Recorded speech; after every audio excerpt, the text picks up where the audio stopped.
Nichukue nafasi hii pia mimi kwa majina vile mmesikia Kalisto Odanga kutoka Luya TV, na nitaomba His Excellency nitumie lugha tatu: Kiluya, Kiswahili na Kiingereza.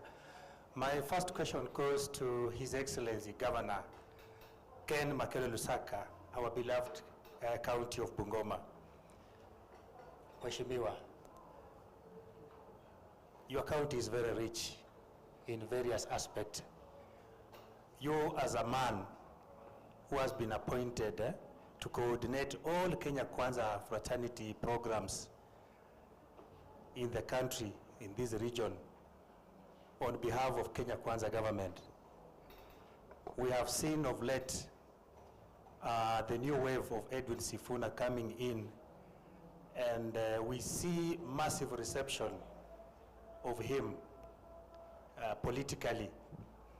Maybe you as a coordinator of to ensure that President Ruto is re-elected the second time, do you think that the ground has shifted, or you may share with us what is your take on that? You as a coordinator, will you be able to manage?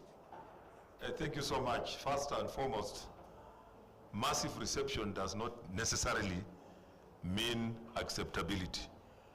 Today, those who have worked, in fact, if you watch news, we've just been with His Excellency the President in Bukembe, and the reception was massive. The same people who received Sifuna the other day when he was there.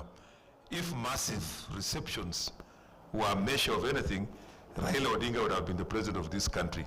There's no other politician who has managed to amass a following the way Raila Odinga did. So, you know, these are the same people who will go there for various reasons. J.J. Kamodo would say some of those people are just curious on Lucas. They want to see who is Sifuna, who is so and so.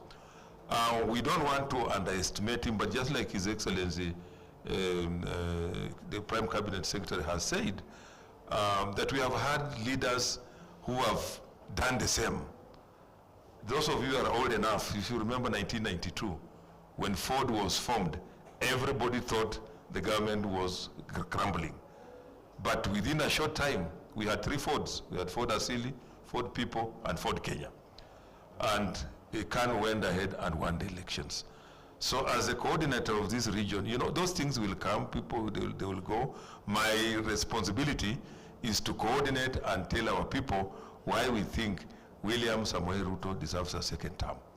And my duty is, our duty is to go with evidence. Our strategy is going to be based on the track record. What has William Ruto achieved vis-a-vis those who are competing against him?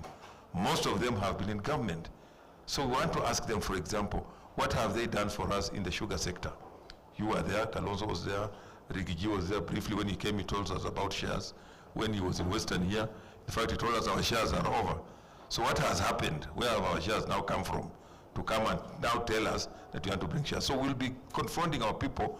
We are not forcing them, but we'll be talking to our people, convincing them that, look, within 4 years, this is what William Samoei Ruto has done in terms of infrastructure, in terms of health, in terms of social welfare of our people, affordable housing, and all that. So that is our work.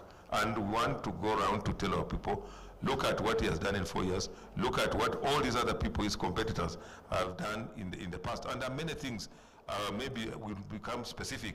I will tell you what is going on in Bungoma, and my colleagues will also be able to tell you what is going on in their counties.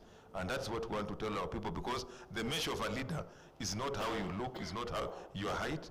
The measure of a leader is the deliverables to the people and the manifesto that you went with to the people to tell them, this is what I'm going to do. So let us look at your promises and what you have delivered, or what is being delivered. Because again, you cannot deliver everything in one go. It takes a bit of time. Thank you, Bwana Governor. Maybe just a last bit of it. We know in the Western region we are heterogeneous in nature. What is required in Bungoma may not be necessarily what is required in Vihiga and in Bungoma, in Busia and Kakamega. Do you think that all what is going on in terms of development will fulfill the needs of the people of this region? now that we are heterogeneous in our needs? Yeah, of course, most of these things are also, I mean,